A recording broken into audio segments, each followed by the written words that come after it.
recording settings to make sure I had them set up right. Whoops. Well, can't you still do that, or do you need to end it? Oh, we're going to find out.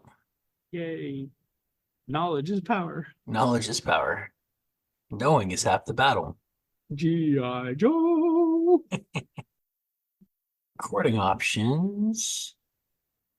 Optimize. Separate audio file. We're good. Probably going to have to chop out a bunch of that in editing. That's all right. You're getting good at this stuff. We'll have to see how my singing sounds. That will determine whether or not it stays in. Oh, we're definitely cutting it then. Yeah, sorry. Yeah. Well, remember my mother, church, 15 years old. That's how it goes. We'll talk about Optimus a little bit today. We'll talk about you singing a little bit today. We got all kinds of good stuff. Okay, stop. Hi, everybody. Welcome to episode 20. Doug is masterfully editing this so that it all sounds coherent, and you don't realize how many cuts we've already made in the first 30 seconds of our recording. It sucks so much. But you're getting so good at it. I know. It takes longer every time. So, what's this Optimus? Optimus? Like Optimus Prime? Yeah, like Optimus Prime. Okay. It's Tesla's robot. Elon Musk went for a walk with their robot today. I am ashamed of myself because normally this is the kind of thing I would know. Yeah, he went for a walk with Elon Musk went for a walk with Tesla's robot Optimus today. You know, there's still obviously a long way to go before we're at Terminator status, but there's a video out there. Gosh, just Google it, it actually pops up everywhere. It's their AI and robotics division working together to create this thing. And it's a humanoid looking robot, and it takes a stroll.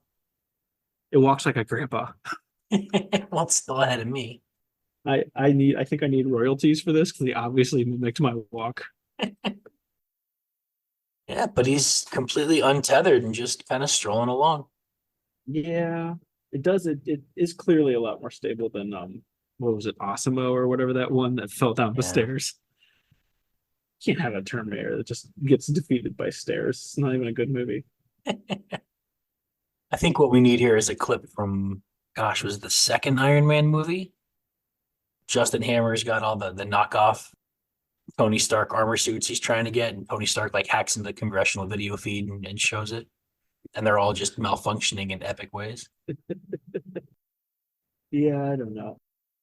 I mean, in one sense, this feels like it's a little bit of a tired topic because end of Z World, iRobot, all those different movies and Terminators and everything else. But I mean, it's cool, I guess. What is it going to do though? Like, what's the point? I think is kind of my ask. The goal is to make them self. I think they said self-driving is the term they want, but it's essentially to just get them to perform automated tasks that we can do on a, I don't want to say thinking level, but using AI to do things without proactive programming and commands. You tell it to do a thing and to behave a certain way, and it does it all on its own. So this is sort of the first step toward what we think of when we think of a fully functioning robot of the future. I see. I could see from a functional perspective, I could see it's terribly ironic. So at first, humans were just making things, and then humans were finding ways to split up the duties in making things. And then they made big machines to make a lot of the things, and the humans just put them together. And now we're making the fake humans to put the stuff together. So it's kind of like you're going to lose a job. You're going to lose your job on the assembly line to a robot. Yeah, a matter of time, right? And then what? Then you have to make robots to supervise the robots. The problem is when our robots start doing the thinking and the programming and the leading for us. Like when that's what happens. That's already happening. Well, when it happens on a bigger scale and we no longer have the illusion of control, that's when we have a problem. Well, we're humans. We'll always have the illusion of control.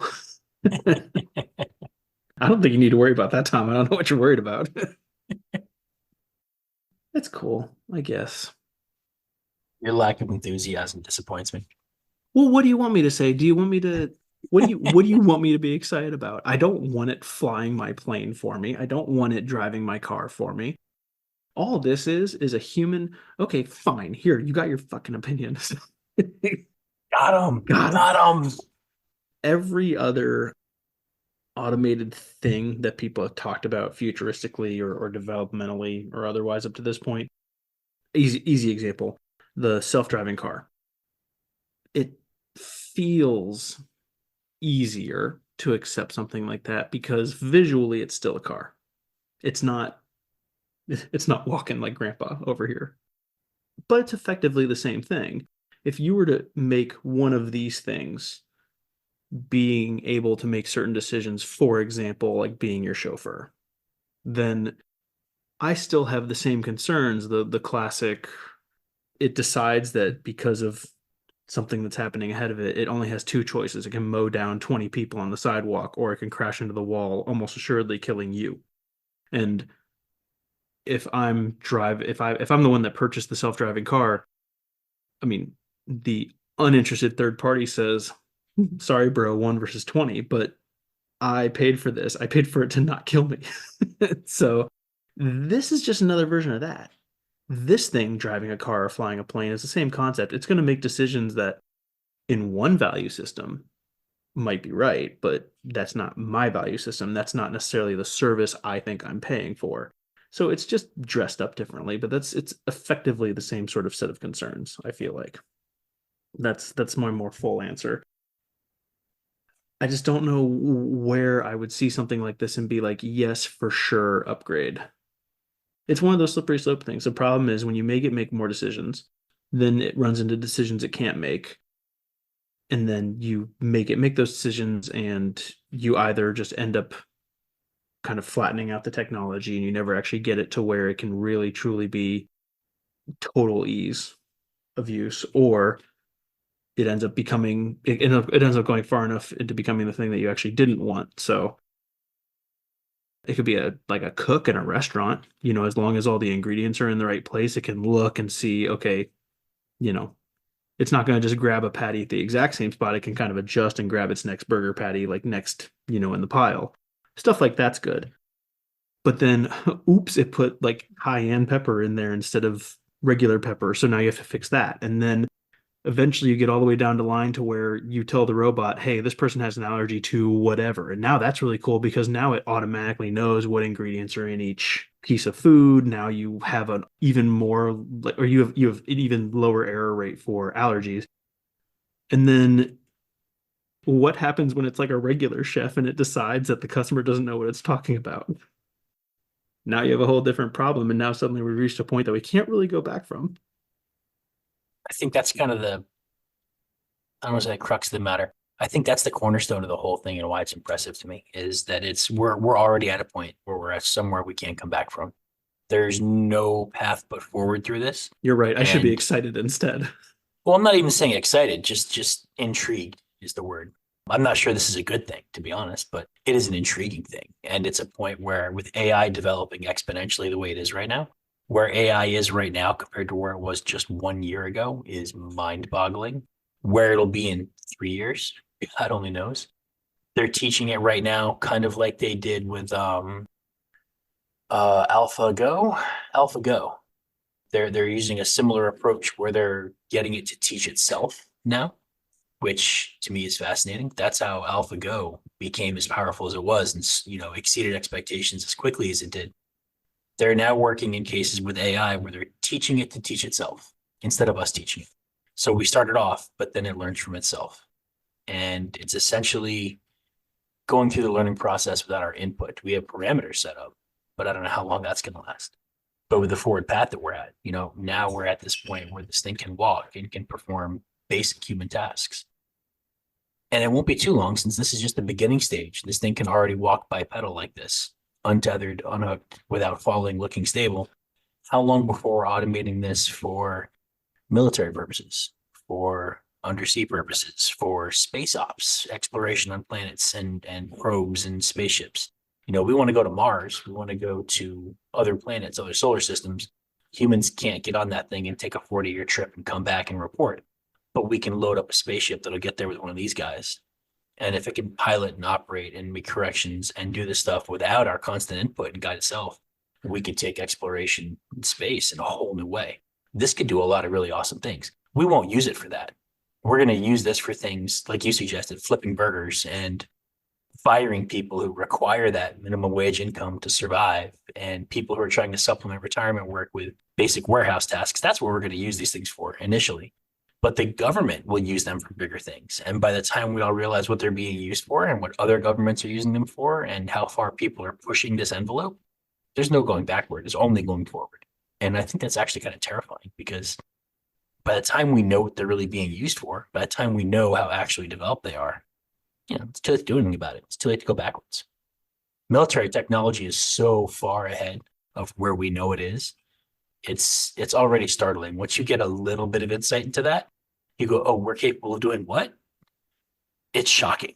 And the fact that they're showing us this robot that with robotics and AI can walk itself, guide itself, not fall over, adjust its course, interact. The fact that they're showing you this means that they've got something more somewhere. And it's What it means is that the military already has something that looks different, but does functionally the same militaristic thing that they want right now. That's really what it means, or at least they have a different way to do it.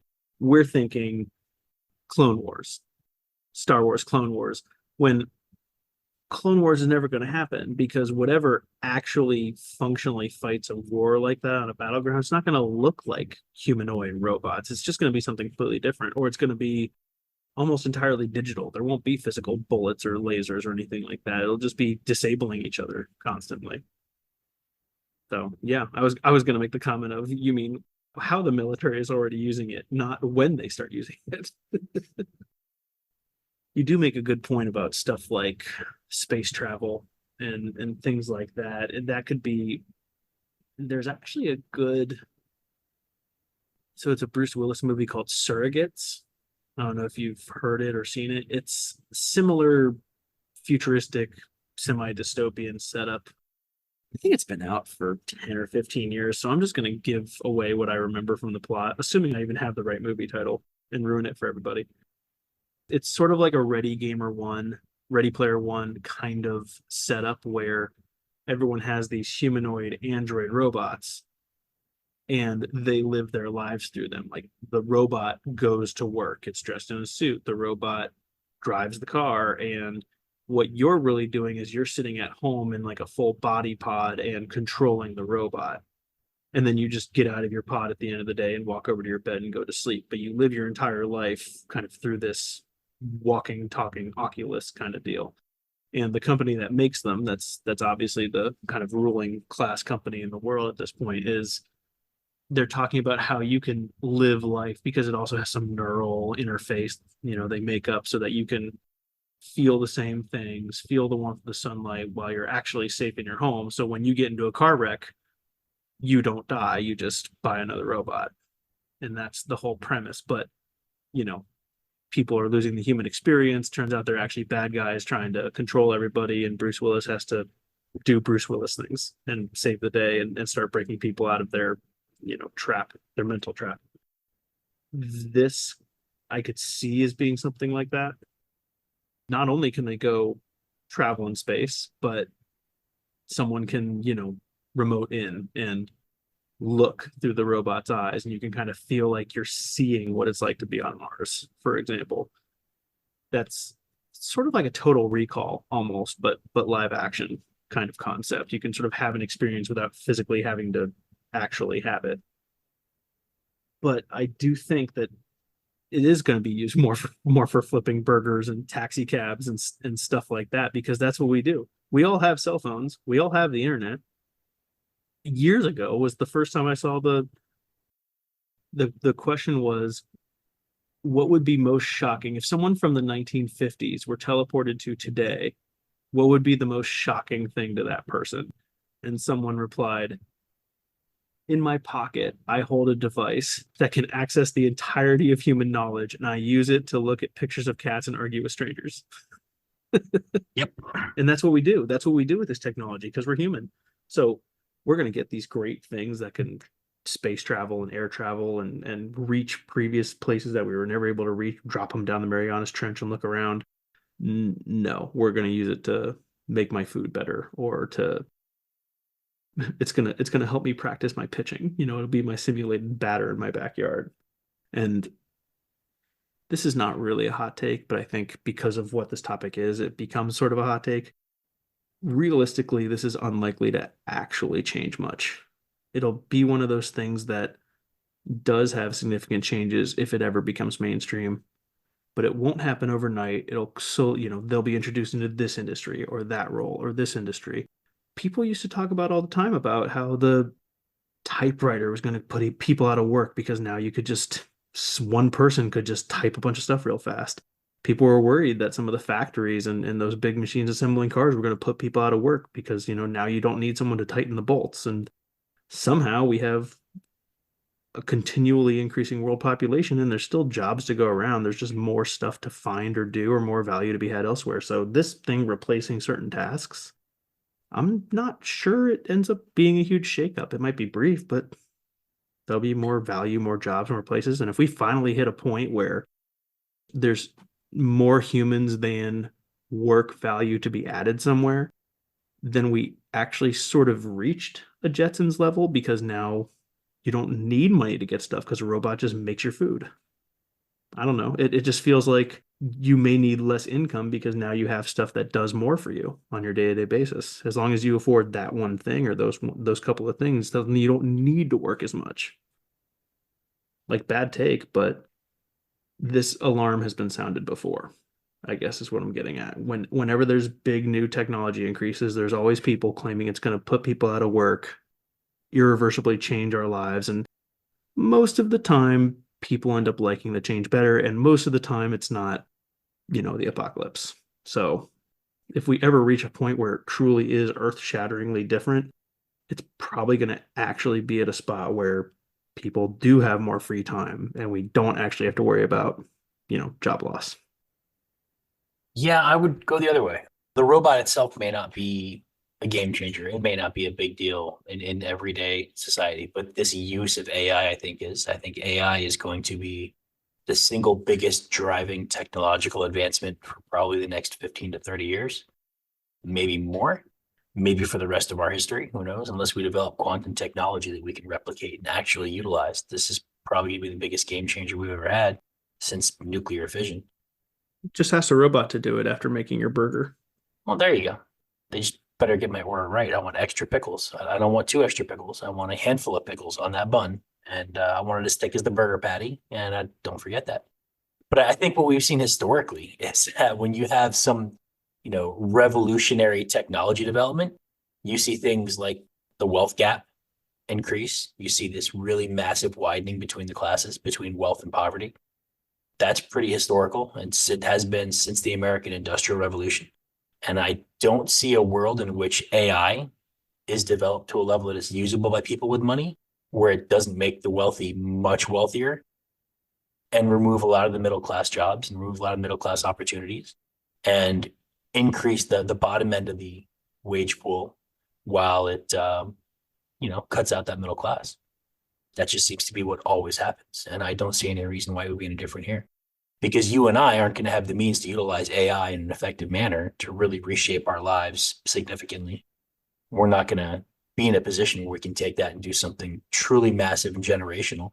But Elon Musk can take AI and use it to manage his holdings in real time and look for best investment opportunities and cut losses and replace labor and replace people. And he can use it to really shoot his billions upward. Millionaires and billionaires can take that technology and leverage it and really skyrocket themselves. And that money comes from somewhere. And it can't come from the lower classes because they already don't have it. So it comes from the middle classes who can't afford to utilize the same power, the same technology. That's just kind of how it's always worked. So I think if AI hits this boom that it probably will, if you haven't already made your wealth, it's going to be harder to do it. And if you have made your wealth, this is going to help you multiply that and turn it into a generational thing. So I'm saying surrogates, you're saying Elysium, I think was the movie with Matt Damon trying to get to the hoity-toity people city in the sky above the crappy earth or something. I guess. Yeah, I haven't seen that one either, but I guess so. I Yeah. saw it once a while ago. It's like my wife said one time, it's always the same movie. Futuristic, dystopian, bad guy ruler who needs to get offed. Some low life from the poor dregs of wherever comes in and has to do it. Have you read Mistborn? Brandon Sanderson, No, Mistborn. no. You should read that book. Listen to it in audiobooks. Read the actual book. I think you will love that book. Don't give me homework. I'm giving you homework. It'll take you about 2 days to read the book. You listen to it in audiobooks. It'll take you about a day. You mean as long as it took for you to watch Zoolander? Yeah, about that. Yeah. But uh, no, it's very much the story you just depicted, but fleshed out in a really impressive fantasy world by a really strong writer that I'm a huge fan of, who I just did some research today for another project. Turns out he used GoFundMe and I knew he had done something really amazing with GoFundMe and kind of taken publishing away from Tor, kind of taken publishing into his own hands. I didn't realize the depth of his success. Essentially, what he did in 2019-ish was he set up a GoFundMe and said, I'm gonna sell 4 secret books to people who want to contribute on GoFundMe. And he set his price. This is what it is. I don't know what it was, but I'm gonna write these 4 books by 2023, and I'm only going to give them to people who contribute and support me on GoFundMe here. it's actually a good idea. Yeah, it was Yeah, brilliant. yeah. But a lot of writers Good can't marketing. don't have a right. A lot of writers don't have a fan base to leverage that and take the publisher out of it and not have the publisher marketing behind them. And like a lot of writers aren't at that level. Unless you're Stephen King, you probably don't have that kind of clout. Turns out he has that kind of clout, and he made $41 million doing this for 4 books. I was just astounded. And I'm a huge Wow. fan of his. I listened to his podcast before he left it. He's got a new one now that I just recently started. I watch a lot of his writing videos. I've read most of his books. He's a fantastic writer and I think a good human being based on what I've heard from him. I really think he's just a generally good guy, but he is savvy and smart. And he made $41 million for 4 books. Just super impressive, just really impressive. But Mistborn was the second book I read by him. And I think it's still my favorite of all of them. And it's just fantastic. You'll read it quick. It's a short, simple read, but I give it an 11 out of 10. It's super fun. It's not possible. Yes, it is. Yes, it is. Yeah, give it a read. You won't regret it. All right, fine. Get it on Audible. I'll find it. I'll find it. This is funny because when you talk about how this technology will widen the wealth gap, I agree, but it sounds like you're, and absolutely correct me if I'm wrong. You are saying that the wealth gap has kind of been widening for all of human history, and this will just continue to widen the gap, and the gap will essentially widen forever until there's some sort of unsustainable point, right? It ebbs and flows. You see the biggest correlations with it when there are huge technological gains, like historically. And that's really what I'm talking about are those spikes. And I think this is going to be the biggest spike so far. There are plenty of, I mean, BC timeframe empires where there were enormous gaps between the wealthy and the unwealthy. So why can't it just be cyclical, I guess? Why can't, I mean, I'm not saying we have to have, apocalypse or end times or anything like that to get there, but why can't we have the crashes that kind of bring it back down? And for the record, I'm sort of arguing against myself here a little bit. I do think, as I said on one of our previous episodes, I think the internet is a different kind of animal. I do think, even though humans are still going to be humans and we're still going to try to use our technologies in the same petty, simple, quite frankly, unimaginative ways, I do think the internet is different because it really did connect the world in a different kind of way that where geography is no longer in the way. So it could be that the cyclical widening of various gaps is now no longer cyclical because things are sort of a world economy. And I just don't know what that means. I mean, maybe it does mean dystopia. Maybe it means, I mean, hell, we could all find a way to blow each other up before we even get to that point anyway. Or what I think is more likely, I think that we will end up colonizing Moon, Mars, places like that. It's going to happen soon, with air quotes. And by soon, I mean 500 years. And that'll be relatively quick by technology standards. And that will be not a reset, but you'll have smaller communities, local governments. It'll kind of be like a start over. It'll be like a minus 1,000 years from a socio-political influence in those spots. And so you'll kind of, that'll be your reset. The humanity will still kind of survive and still kind of be functional in a nice way, just not on Earth. And eventually people will end up leaving and moving there, and then the process will start building up again over there. Maybe you have the leftovers of us on Earth who actually are like, oh, hey, where is everybody? Cool. Now we can actually do what we want and have our own little local economy, and it'll all fix itself. I like the Because optimism. that's totally how it's going to happen. Yeah, I like the optimism. There'll just be a bunch of robots standing around being like, what the fuck, guys? Why'd you leave us here? I wonder how much of that we're gonna have to edit out because no one's gonna be interested in it except us. I wonder how much of that is That is actually not just true. only for us. No, the Oprah No. Paradox episode has proven that people are into some of the nerdy shit. Okay, They good. do listen to it. If anyone's still out there right now, thank you for being nerdy with us.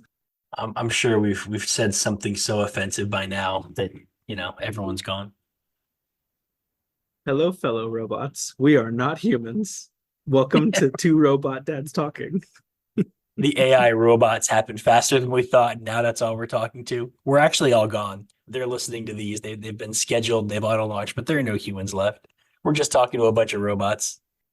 AI is sitting there going, "Wow, there was really no intelligence before us. This is what the world had to offer before we came along." Pretty much. This is no, what this really is. The real plot twist is that we're all robots already.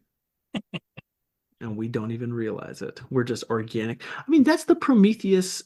Well, that's not really the actual plotline of Prometheus, but that's sort of the plotline of Prometheus, that we were dumped out of a bottle in a river, and then the world slowly formed up, and what humans, the 10-foot tall humans, have just been evolving for an extra 1,000 years after us or something. Okay, yeah, we'll go with that. Yeah.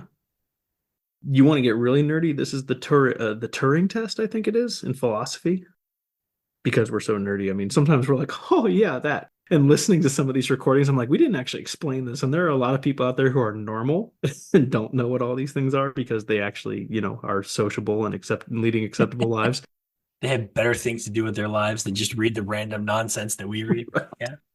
But the Turing test, you've run across it in some way or another, I guarantee, just as a thought project in your life. It was originally developed decades ago, and this philosopher Turing postulated that essentially computers. He was not thinking artificial intelligence, for the record. He was purely thinking programmable, coded. If you get this question, give this response, kind of computers.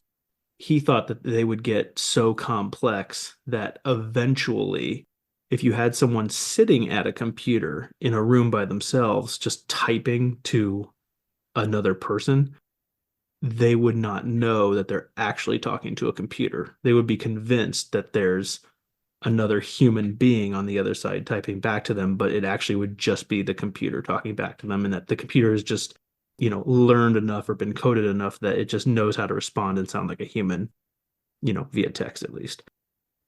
It's kind of like that. It's these robots, these AI things. I mean, we've had this discussion before via, so I should say socially, we've had this discussion before via all these movies about how are we any different from an AI robot that just learns certain things and teaches ourselves stuff, and why is being human any more special? It just turns out we're just a higher form of technology, effectively, as far as we're concerned.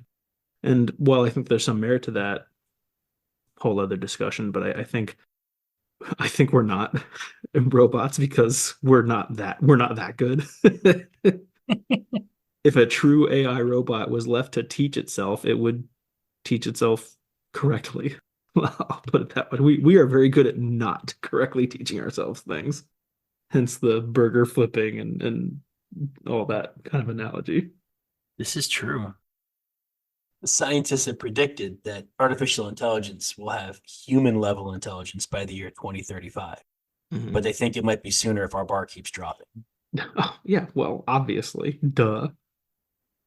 Is there any way to do this negatively? Is there any way that in 3 years they reached it 3 years ago? Like, as in right now? It's quite possible. I don't know, man. I do like to be a little bit of a rabble rouser and just say, maybe it's good that we have AI robots eventually reaching the point where they're like, you know what? Fuck you, fuck you, fuck you. You're cool. Fuck you. And that's just how things go. Maybe we at least hope they don't like off us if they think we're destructive to ourselves, but you know, maybe it's a little bit better for us to be like, oh shit, I need to actually behave myself, otherwise the robot marshal will throw me in the human loony bin. In a society that's losing its fear of consequences, maybe this is kind of what we need hanging over our head. I mean, what's the problem though? Everyone likes to be all, oh no, the end of the human race, like so what? Who cares? Everything will be a lot like more chill afterwards. I think you and I have very different interpretations of the end of the human race. The darkness closing in on all of us at some point. So Yes. what if there's no more humans left? It just means we all have achieved the final human condition. I don't think that's what that means. No, I don't think so.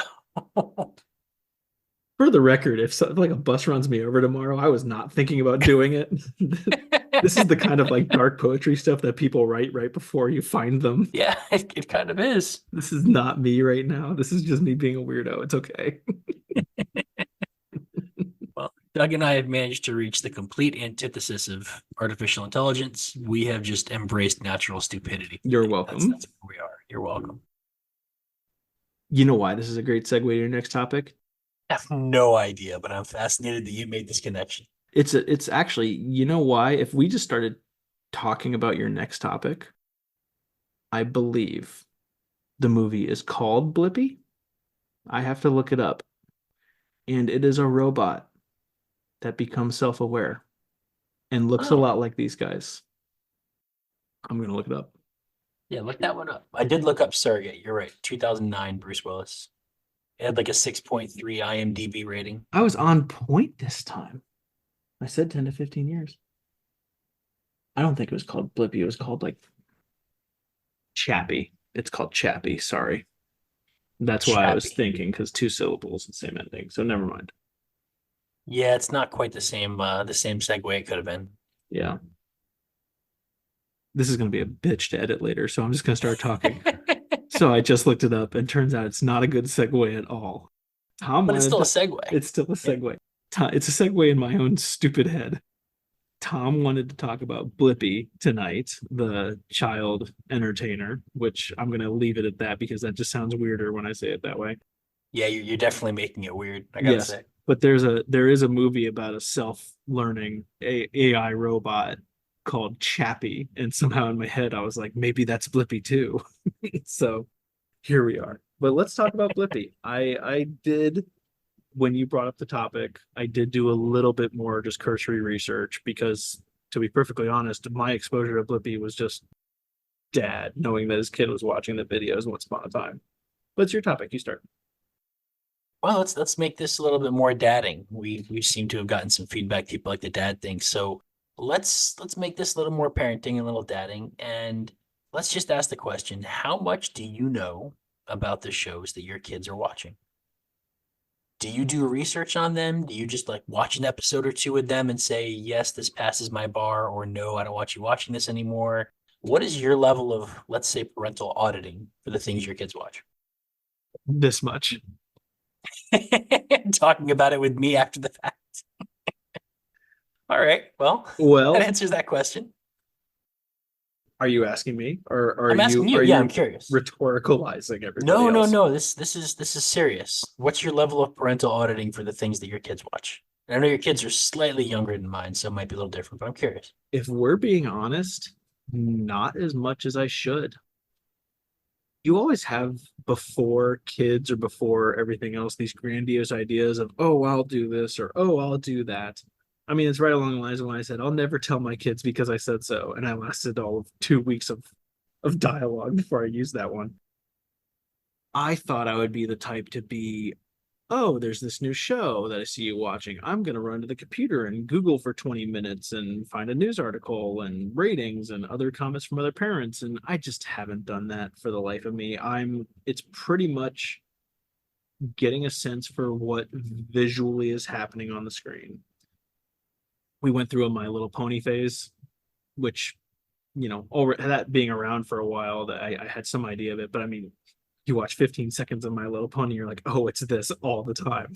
Yeah. And then I just would kind of half listen every so often with the sound being up, because kids like to have their shows on at as loud as that burping lady.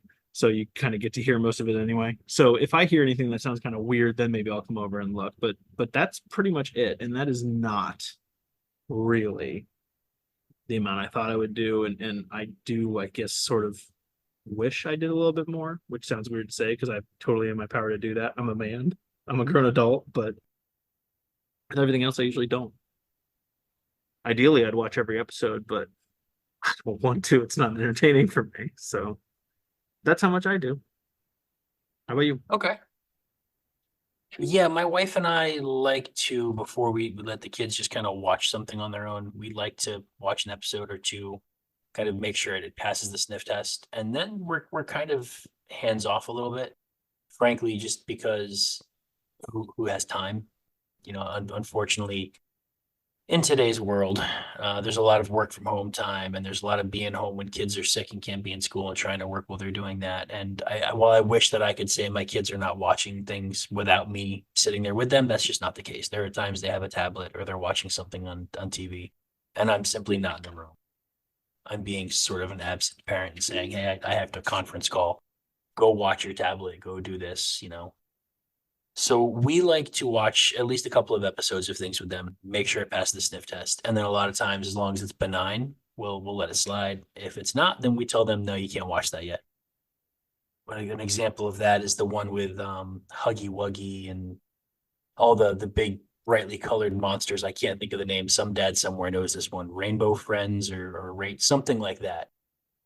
Where essentially they're these people that were turned into monsters. Five Nights at Freddy's is an example of this, when my kids really wanted to watch Five Nights at Freddy's because there have been so many spoofs on kids' channels that they like that they want to see this. And I was like, yeah, let me watch that movie a little bit. Watch the first half hour and see what I think. And I watched, like, oh no, this is a real horror movie. You guys aren't watching this. There's no way. Nope, no, thank you. But Shiloh and Bros, which is like a fantastic YouTube channel for kids. I actually love that channel. I think those kids who made that are extremely talented and very smart about where media is going. You want to talk about someone who's a bellwether for where media is headed? Whoever runs the Shiloh and Bros channel has got their thumb on the pulse of culture and of media and of kids. And they've done some like Five Nights at Freddy's spoofs that are totally kid appropriate, and they do some fun stuff. But for the most part, when we find something that we think is safe and ambiguous, we let them watch it. Shows that have passed our sniff test are Bluey, which is my all-time favorite kid show, as I think we've covered before. My Little Ponies, totally fine. Been a couple of cartoons that we liked. Blippi is the newest one that my youngest is into. She really is enjoying Blippi. And my wife is sitting down and watching a couple episodes, and I've only caught, I think, 2 so far. But Blippi is fascinating. It is a grown man in his 30s talking like in this weird, over enunciated, stresses his inflection, childlike voice. He really tries to be a child in an adult's body. And in some ways, it's kind of creepy. Like you watch it and you go, this guy, there's no way this guy is up and up and is a savory character. Kind of is an understatement for me. Well, in a lot of ways, especially once you really dig into him a little bit. And Curtis, the credit for this goes to my wife. She was the one who was like, I need to Google this guy and kind of, started this whole rabbit hole for me. But my wife gets all credit for this one. He is brilliant. And he is kind of like Jake Paul. He just knows how to go viral. He gets it. He knows what people want and he gives it to them. He was an SEO guy for LinkedIn before he started doing this. And when I learned that, it made so much sense to me. He hits on all of the key point indicators for selling children's material. He hits on everything. He goes over the top with it. He's got the color scheme. He's got the voice down. He's got the childish actions. He's got just enough learning. He goes to empty child play areas. And like that's where most of his episodes are actually focused. So to an adult, he is slightly more than mildly annoying and kind of on the radar for this guy might be a creep. But to a kid, he's kind of what they want to grow up and be. Like he's playing all the time. He's got all these play spaces to himself. He's learning, he's teaching, he's happy, he hits all the buttons the right way. It's brilliant. This guy is super smart. And it turns out that he was even better at this before Blippi. He's now worth somewhere around $140 million, by the way. That's what Blippi is worth. The net worth as of 2 years ago is ballpark 140 million. $140 million. Before he was Blippi, his real name is Stephen John. So never trust a guy who's got two first names. This guy is Never. Stephen John. Yeah. His start with videos was under the name Steezy Grossman. That was his actual name. I believe Grossman, Stephen Grossman was his original birth name, and he changed it to Stephen John because of what he did under the Steezy Grossman moniker. He started off by making Don't watch really it. low budget. Do not watch it. Oh, we're not even there yet. He started off making these really like low budget videos and trailers for full movies that he would bring to festivals and things, like Turd Boy and Underwear Man. And Turd Boy is literally a boy who's like made of poop. And there's a scene of him like making out with this actress. And if you look at the makeup, like they literally smeared this guy with what looks like feces all over his face. And he's making out with this woman and it's repulsive. And he had fun with it. But the one that really got me, the one that really cracked me up is when everyone was doing the Harlem Shake. Do you remember that? Like 2013? Do you remember when that was a thing? Oh, I do. And there were some insanely funny videos that came from that. But I now have an association with Harlem Shake that will forever be negative. It's more than a blippy on the radar. Is that what you're telling me? It's So what just, he did, it just kind of shit all over everything for me. yeah, it's hard to wipe this one off. He did his version of the Harlem Shake video. He wanted to be different. He wanted to be original. He wanted to go viral. And so it's the music, and he's sitting on a toilet stall. He's sitting on a toilet in a bathroom stall, and With a helmet. with a bicycle helmet, and I think goggles. And he's just kind of shaking his shoulders and bopping and doing his thing. And the camera pans down, and there's a guy on the floor of this bathroom, like feet up in the air, kind of almost like in a headstand, but not quite. Buck naked. They blur out his genitals and his lower region. He's also got a bicycle helmet on, and he's got like lab goggles. And then it goes back to Steve, Steezy, and he's literally squatting over him. And during the Harlem Shake, choreographs it nicely and just lets loose this diarrhea flow of excrement all over his friend. Just literally shits all over him. And this is the video. How do we know that they were friends? We don't actually know this. Is anyone who's not your friend ever going to let you do something like that? There are people We don't know who if they will were do friends lots, afterward. There are lots of people who will do lots of things for $20, Tom. Well, I guess Doug would know. All No, right. you would know, Mr. I'm going to yield to your expertise on that Mr. one. Ossifer. You know exactly what people will do for a couple of dollars. I don't think I ever arrested someone for paying someone to defecate on them. I don't think that's what yeah, I've ever because made. it totally has to be the exact specific situation for you to accept it. We should have put yeah. we should have put like some sort of warning before you started talking.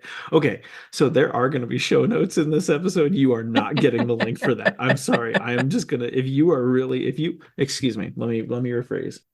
If you are a highly esteemed, highly cultured, with a refined sense of taste individual like me and Tom, go find the damn video yourself. I am not going to link it for you. It is. I will tell you, it is probably. You will not add any value to your life by watching this video. No, we can put this up there with like Two Girls, One Cup. You do not need to hear or watch these videos in order to really grasp what's happening here. But I will say also that our listeners would probably have a hard time finding this video. You might actually need a Tor browser and go searching on the deep net for it. I found it. No, you found it? Oh, okay. I stand corrected then. I mean, in the interest of underlying themes, just go to Twitter. People have been posting that crap all the time under Blippi threads because they love just shitting on the guy. Well, I know his lawyers managed to get most of it ripped off with a cease and desist through a copyright law, and they actually got a lot of kudos. He needed a way to get this removed when he was doing his Blippi thing. He didn't want this to be common knowledge. I did not search for it. I literally was going through Blippi threads researching, and saw a reference to it, and within about 5 replies, someone posted it. So Wow. it's not that. I mean, maybe they'll do better soon, but it's not that hard to really get. All If you know right. where to Well, look. you took the easier approach. I'm impressed. I have other people do the My work for search me. was a little trickier. I thought I was being smart, and I was apparently doing things the No, hard just go way. to Twitter. People are petty. We talked about this. Yeah, I People are stay off of petty. Twitter. People find ways to just someone else does the work. Someone is committed enough to get it, save it, download it, and post it whenever they feel like. Yeah. But yeah, that's where Blippi got his start. He literally got his start by shitting on people, or just one person. But he's got some. If you go back and see some of the trailers for those low budget films, like you can see he's clearly having fun with it, and he's clearly like this jackass college frat guy kind of guy. But he managed to take that and turn it around into a multi-million-dollar franchise that, I mean, it's mind-blowing how successful he's made this. And if you look at Blippi and you break it down almost scientifically, you break it down by the elements, he nails everything. He doesn't miss a beat. It's like Mr. Rogers' Neighborhood and Jake Paul had a baby, and it's this. Well, I just found the title for this episode. Mr. Rogers, Mr. Rogers Paul, and Jake baby. Paul had a baby. And I'm just gonna leave it at that. All right. Yeah, excuse me. Are you finished? Good and Yeah, kind yeah, gentlemen. go ahead. Okay, thank you. I do remember the exact first time when I saw Blippi. And I do remember being like, nope, automatic distrust, do not like this. The reason I do not like it is just in general, any male, excuse me, any legal adult male, 18 and up, who is doing anything catering towards kids, to me, it's automatically a red flag. And it's not that every single person who does stuff like that is bad. It's just that in the case of men, there's almost always an ulterior motive. There is a reason every single daycare, if you look at their staff, it's all women, and a lot of even younger women too, potentially, but it's all women. If you walk into a daycare, just, you're thinking about having your kid go to the daycare, or even you're just there for some other reason. If you see a man, like an adult man with the children, you're sitting there thinking, that must be the landlord. That must be the boss. That must be maybe is that kid's dad. No one ever says, oh, look, that must be one of the people who works here. You never think that. And if you do, then I don't believe you. You're just saying that for show. I think everyone, even though they don't want to outright say it, most men who want to put themselves around children have some sort of shady ulterior motive. There are things like teaching where you like the teaching possibility, and actually I was talking about this with my wife earlier. She talked about it as it's really when you're putting yourself around children who are helpless in some way. So even a grade school teacher, the kids can wipe their own ass. There's a certain level of self-care the kids do. They don't have a helplessness to them. And men are okay around that, especially when there's some other sort of primary function, like as a teacher or as security or as something like that.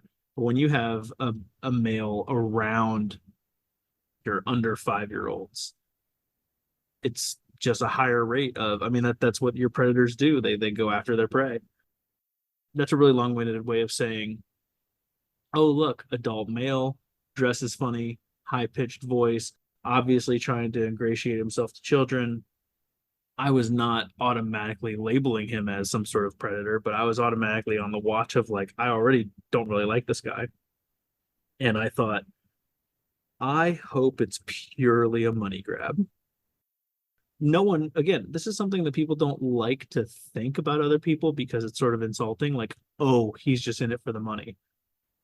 I was hoping for this, and it looks like that's what he was doing here. There's nothing like that about him. He just saw a niche market and ran with it and turned it into something big. So I hope there's nothing that comes out later from anything else with him. And so far there hasn't been. He's had a level of exposure that it feels like If there was a thread to pull, it probably would have been pulled by now. But that was my reaction, was I hope this guy is just in it for the money and willing to do this shtick for the money. Because otherwise it's a whole lot worse. Yeah, it's interesting you say that. As you say it, I find myself largely agreeing. However, I think of a teacher at my son's pre-K, Mr. Sean, and he was incredible for my son in helping him kind of overcome his emotional struggles. Way more patient, just an amazing teacher with him. He's by far my son's favorite teacher so far, I think, ever. And he was very impactful and he was very wholesome. And I never had those thoughts about him. And I think he was a generally amazing person for the patience and the efforts he put into helping my son kind of overcome some stuff. Other than Mr. Sean, I can't really think of any adult males that I can think of that I was not kind of wary of around my kids. So I guess maybe that's interesting. Maybe I'm sexist in that regard and never even knew it. But yeah, I feel as you say that, I was agreeing with you. And then loudly in my head was like, well, except Mr. Sean. Like that kept except Mr. Sean over and over and over again, who was just amazing and is still an amazing person as far as I can tell. But other than that, I think you're right. I don't have any other examples popping into my head. And when a male takes interest in my kids, I am way more on guard than I am if a woman does. So maybe I'm a little more sexist than I thought. I'm really good at this. I'm really good at saying something really broad brush. And people would be like, well, you're an asshole. And like, yes, I am sometimes. That's not where I went But at all. no, Though. I know. You're being protective. I think Father Christopher might have scarred me and left a bad impression, and I'm still trying to recover from that. Oh, That he might did be more where than I'm at. scar you. The well, that's why I say it. There are exceptions to every rule. I can tell you that I have absolutely no interest in abusing or taking advantage of any children because there's lots of reasons. I mean, and we're not even talking about like legal reasons. There's, self-respect, there's pride, there's the fact that I'm a semi well-adjusted human being on most days, and that's just not my cup of tea. But if I somehow found myself in a situation, our AI robot overlords are like, okay, Doug, we can throw you into the fire pit or you can run our daycare. Yeah, I'll take care of the kids. I'll try to be a good, helper for them for that. I'll try to be right by them, but I don't want to do that. I don't wake up and think I want to spend all my time with a bunch of small children that are not mine. That's just not the typical male motivation. Normal, non-predatory men love their own children. It is possible to love and care for and have a calling to care for children in general. And that also manifests in most men in different ways, just as general societal protectors. I mean, it's a similar vein to the police officer, the guy that will save a random kid from an attacker. I mean, it's the same protective instinct, but we're not the ones going to feed the kid, change the kid's diapers, and all that stuff. We need a personal commitment, connection to them, and that usually comes in the form of our own children. The maternal instinct comes from women. So when you see a guy that's doing this, it's perfectly natural for us to think, I need to at least pay more attention to this person, or at least I need to get a lot more feedback from my kid for what happened that day, if this is even going to happen. And I accepted a long time ago that this is again another broad brush, but stereotypes usually exist for a reason. They're not always right, but I am a walking stereotype. I can't jump. I can't dance. I played tennis. Like you all know what I am already. You can call it sexist if you want. It doesn't mean it's wrong. Now, I would actually disagree with that because I was a teacher for Good. 2 years, and yeah, good, I guess. But I was a teacher for 2 years, and they were older kids. They were middle school, and then later it was high school kids. Yeah, But but I that's will not the say that same thing though. I agree. But I will say when I had that role, just like when I was coaching, you do adopt almost a fatherly like mindset with these kids that aren't yours. Like there is a call to mentoring, and there is a call to take care of them and to give them their best shot, and to there really is more there than just being a teacher. There's a bond that happens, and it is in a lot of ways almost a paternal bond. I mean, I've had a couple of them call me and their parents call me years after. You didn't want to get their goldfish for them, though. That Well, you that was never really relevant to what I was doing, though. correct. That's the men want to be protectors. They want to be father figures. There's real, actual fulfillment in being father figures, even for not your own children. But men do not want to change diapers all day unless it's their child. It is a very specific kind of man that wants to change diapers for children all day who are not his children and have him not have some sort of ulterior motive. Find me someone like that. Send me his name. I'll go talk to him. I don't know. Like I will want to see. I want to see this unicorn. I just don't believe that person exists, at least in modern society. I mean, you just don't see that very often. And again, I'm not saying that automatically makes you a bad person if you're doing that. It's just so rare that you automatically question it naturally. And in my mind, I'm saying that is a proper response. You can't toss him in jail right away, but it is perfectly logical for you to question that. And a man in that position should not mind being questioned because he has to realize that that's not the expectation. Perfect example. There have been a couple of times when, and this was when I was in my mid 20s, so like I'm not married, I'm not like dating or anything, I don't have my own kids or anything like that. I saw a kid who was obviously lost looking for their mom in the store. And the kid looks at me and they're crying. This was two separate times that this more or less exact situation happened. And you can see the look in their eyes, and it's kind of like, help me. Like they look right at me and they're like, I need help. I'm lost. And there was this thing inside of me that was like, run. Like I just need to run away from this kid. Like I need to run away from this kid, because if I look like I'm walking towards this kid, someone's gonna be like, oh, he's gonna snatch this lost kid. So I stopped where I was, and I literally sat all the way down on the ground, like ass on the floor, legs outstretched. Like I am not going anywhere quickly from this position. And I let the kid come up to me. Okay, you can wait here with me. And sure enough, within like 60 seconds, frantic mom comes, looks down the aisle, sees the kid, runs up, and and everything's all good. And one of the moms looked at me and was like, thank you. She was really genuinely happy that someone found her kid and was watching her kid.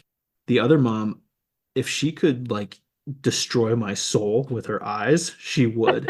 And I didn't mind though. Normally, if someone gives me a look like that when I'm trying to do something nice, I'm like, well, fuck you too. But this was one of those situations where I was very well aware of the fact that I am not a trustworthy person with a lost child who's not mine. Like that's what society expects. They expect me to not be trustworthy with it. So I just think it's okay to think that. And that was my same feelings with Blippi. Was I hope the guy's only in it for the money and that he's willing to do this for the money, because if it's anything else, it's not good. And for the record, my kids did love Blippi for a hot second. It was the exact age range he's marketing to, 2 to 4 years old. I still occasionally hear an Excavator song reference, and it makes my blood boil constantly because I've just fucking heard that fucking song I don't know so the many Excavator times. song yet. Nope, I don't know that one yet. Well, I'll link that in the show notes. Yeah, that was my kid's absolute favorite one. Must have been particularly good too, because I see a reference on other Blippi references. So All right. That gives me some things to think about. I'm not sure how I feel about all that, because in a lot of ways I think you're right, but in a lot of ways I disagree with it. And cognitive dissonance and I are not friends right now. There's not enough energy to hold two different positions in my head simultaneously. So I'd make sure I digest this. this is one of those cases where, while I'm kind of standing on my soapbox and waving my arms around frantically and saying all these broad brush grandiose, I've got it all figured out for my own little portal of the world viewpoint, Blippi is one of those things that we all encounter where just have to trust your gut, I think. When I saw it, like I said, I was kind of a little bit on edge. It wasn't like I expected Blippi to come crashing through the wall like the Kool-Aid Man and be like, "Hi, Doug's kids." I wasn't expecting. I haven't told that story, have I? I don't think I've told that story. All right, we're not going to go there. Sounds Okay. like you're about to. No, we're No, not. we're not. Okay, We're good. not going there. Oh, that guy. Yeah, no, we're not going Yeah, there right now. Okay. we're not going there. Yeah. So he wasn't an immediate threat, but if I found out later that he was some sort of predator, of course I don't want my kids watching his videos. Even if there's nothing wrong with the videos, it's sort of the principle of the thing. Yeah.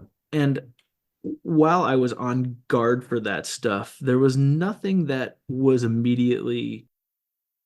I didn't think that about him right away. I wasn't convinced that that was him. It was just, I was just always going to be sort of open to the possibility that he could be that.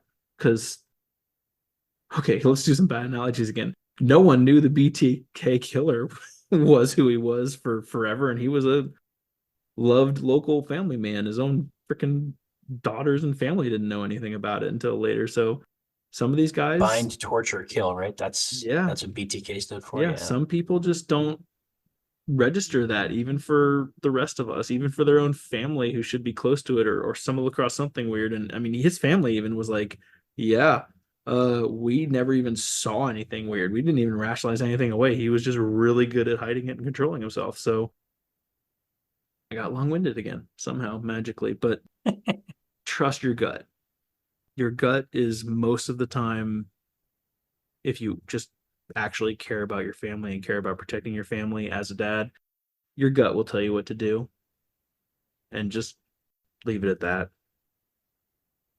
Yeah, I feel in this particular case, cognitive dissonance aside, I will always, as a dad, err on the side of caution.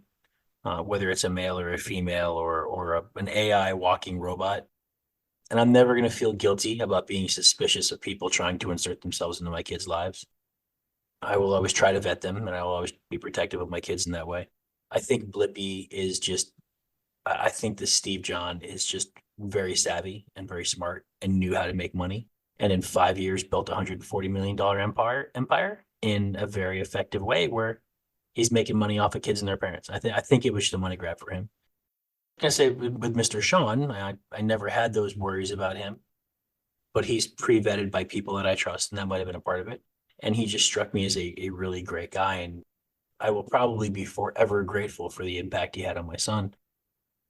But yeah, I think largely I'm leery of lots of people that try to get too close to my kids.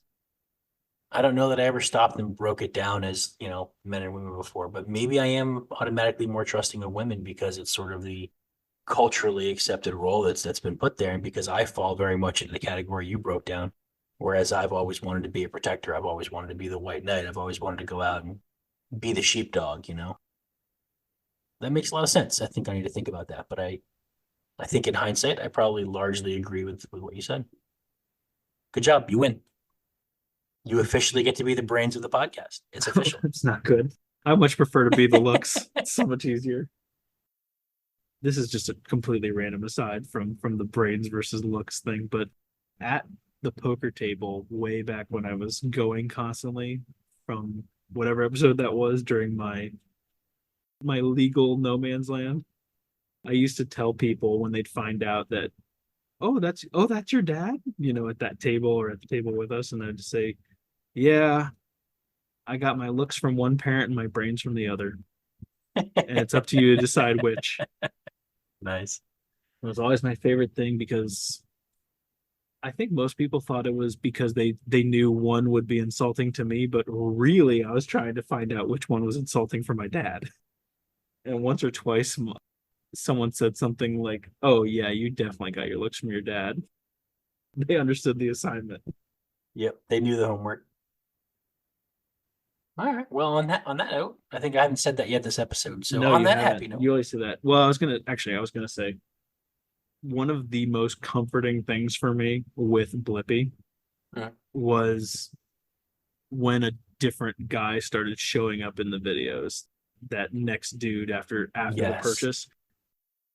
because I didn't see any news articles about old Blippi getting arrested or anything. That told me that the guy probably was in it for a money grab and sold it or expanded so much to where he was starting to delegate, and that meant it was more about the money for me. So it did semi irrationally make me feel a little bit better about my kids watching the Yeah. videos. And my 2-year-old was all over that, by the way. When the imitation Bluey comes on screen, my 2-year-old's like, no, that's not the right Bluey. Something's wrong with Bluey, mommy. Mommy, change it. And she skips it. She doesn't want to watch it. Should we do dad jokes? I think we should do dad jokes. Yes.